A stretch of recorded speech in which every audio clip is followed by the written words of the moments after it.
ಬೆಳಗಾವಿನೇ ಯಾಕೆ ದಾವಣಗೆರೆ ಕಲಬುರಗಿ ರಾಜಧಾನಿಯಾಗ್ಲಿ? ಹೀಗೊಂದು ಮಾತು ಎಲ್ಲೋ ಒಂದು ಕಡೆಯಿಂದ ಕೇಳಿ ಬಂದಿದೆ. ಕರ್ನಾಟಕ ಮುಖ್ಯಮಂತ್ರಿ ಎಚ್ ಡಿ ಕುಮಾರಸ್ವಾಮಿ ಅವರು ಬೆಳಗಾವಿಯನ್ನ ಎರಡನೇ ರಾಜಧಾನಿಯನ್ನಾಗಿಸಲು ಮುಂದಾಗಿರೋದಕ್ಕೆ ಶಿವಸೇನಾ ಗರಂ ಆಗಿದೆ. ಕೂಡಲೇ ಮಹಾರಾಷ್ಟ್ರ ಸರ್ಕಾರ ಸುಪ್ರೀಂ ಕೋರ್ಟ್ ಮೆಟ್ಟಿಲೇರಿ ಈ ಪ್ರಕ್ರಿಯೆಗೆ ತಡೆಯೊಡ್ಬೇಕು ಅಂತ ಆಗ್ರಹಿಸಿದೆ. ಇನ್ನೊಂದ್ ಕಡೆ ಬೆಳಗಾವಿಯನ್ನೇ ಎರಡನೇ ರಾಜಧಾನಿ ಮಾಡಬೇಕು, ದಾವಣಗೆರೆ ಕಲಬುರಗಿಯನ್ನ ಯಾಕೆ ಪರಿಗಣಿಸಬಾರದು ಅನ್ನೋ ಕೂಗು ಕೂಡ ಎದ್ದಿದೆ. ಬೆಳಗಾವಿಯನ್ನ ಕರ್ನಾಟಕದ ಎರಡನೇ ರಾಜಧಾನಿ ಮಾಡ್ತೇವೆ ಅಂತ ಕುಮಾರಸ್ವಾಮಿ ನೀಡಿರೋ ಹೇಳಿಕೆಯನ್ನ ಪ್ರಶ್ನೆ ಮಾಡಿ ಸುಪ್ರೀಂ ಕೋರ್ಟ್ ನಲ್ಲಿ ನ್ಯಾಯಾಂಗ ನಿಂದನೆ ಕೇಸ್ ಹಾಕುವಂತೆ ಮಹಾರಾಷ್ಟ್ರ ಸರ್ಕಾರಕ್ಕೆ ಶಿವಸೇನಾ ಸೂಚಿಸಿದೆ. ಬೆಳಗಾವಿಯನ್ನ ಕರ್ನಾಟಕದ ರಾಜಧಾನಿಯಾಗಿ ಮಾಡಬೇಕು ಅನ್ನೋದು 12 ವರ್ಷಗಳಿಂದ ಕೇಳಿ ಬಂದಿರೋ ಬೇಡಿಕೆ. ಸದ್ಯಕ್ಕೆ ಸುವರ್ಣ ವಿಧಾನಸೌಧ ನಿರ್ಮಾಣವಾಗಿದ್ದು ಚಳಿಗಾಲದ ಅಧಿವೇಶನ ಅಲ್ಲಿ ನಡೀತಾ ಇದೆ. ಈ ಬಗ್ಗೆ ನಾನು ಪರಿಶೀಲನೆ ನಡೆಸಿ ಸೂಕ್ತ ನಿರ್ಧಾರ ಕೈಗೊಳ್ತೀನಿ ಅಂತ ಕುಮಾರಸ್ವಾಮಿ ಅವರು ಹೇಳಿದ್ದಾರೆ. ಇನ್ನೊಂದ್ ಕಡೆ ದಾವಣಗೆರೆ ಹಾಗೆ ಕಲಬುರಗಿಯಿಂದ ಕೂಡ ಎರಡನೇ ರಾಜಧಾನಿ ಸ್ಥಾನಕ್ಕೆ ಪೈಪೋಟಿ ಕೇಳಿ ಬಂದಿದೆ. ಉತ್ತರ ಕರ್ನಾಟಕ ಭಾಗಕ್ಕೆ ಅನ್ಯಾಯವಾಗಿದೆ ಅಂತ ಹೇಳಿ ಆಗಸ್ಟ್ 2ನೇ ತಾರೀಕು 13 ಜಿಲ್ಲೆಗಳಲ್ಲಿ ಪ್ರತಿಭಟನೆ ನಡೆಸಲಾಗಿದೆ. ಇನ್ನು ಅಷ್ಟಕ್ಕೂ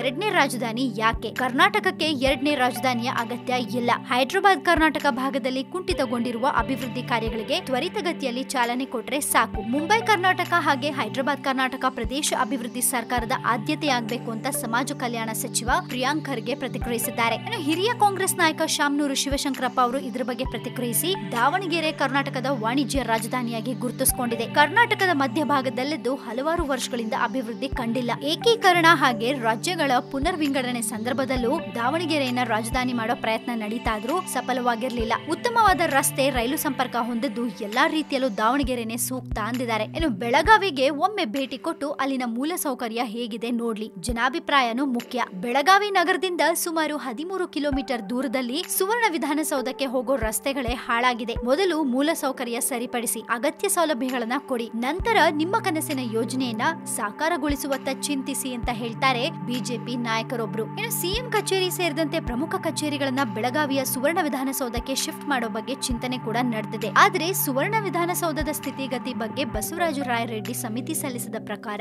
ಸುವರ್ಣ ವಿಧಾನಸೌಧ ಚಿಕ್ಕದು, ಪ್ರಮುಖ ಸಚಿವಾಲಯಗಳು ಬೆಂಗಳೂರಿನಲ್ಲಿ ಕಾರ್ಯನಿರ್ವಹಿಸಿದಂತೆ ಅಲ್ಲಿ ಕೂಡ ನಿರ್ವಹಿಸೋಕೆ ಕಷ್ಟವಾಗತ್ತೆ. ಬೆಂಗಳೂರಿನಲ್ಲಿರುವ ಎಂಎಸ್ ಬಿಲ್ಡಿಂಗ್ ರೀತಿಯಲ್ಲಿ ಬೆಳಗಾವಿಯಲ್ಲೂ ಕಟ್ಟಡದ ಅಗತ್ಯ ಇದೆ. ಸರ್ಕಾರ ಈಗ ರೈತರ ಸಾಲ ಮನ್ನಾ ಮಾಡೋ ಮೂಲಕ ಸರ್ಕಾರದ ಬೊಕ್ಕಸಕ್ಕೆ ಹೊರೆ ತಂದಿದೆ. ಈಗ ಅದು ಕೂಡ ಸಾಧ್ಯ ಇಲ್ಲ ಅನ್ನೋ ಒಂದು ಮಾತು ಕೂಡ ಇದೆ. ಸೊ ಬೆಳಗಾವಿಯನ್ನ ಕರ್ನಾಟಕದ ಎರಡನೇ ರಾಜಧಾನಿಯನ್ನಾಗಿ ಮಾಡ್ತಾರಾ ನೋಡೋಣ.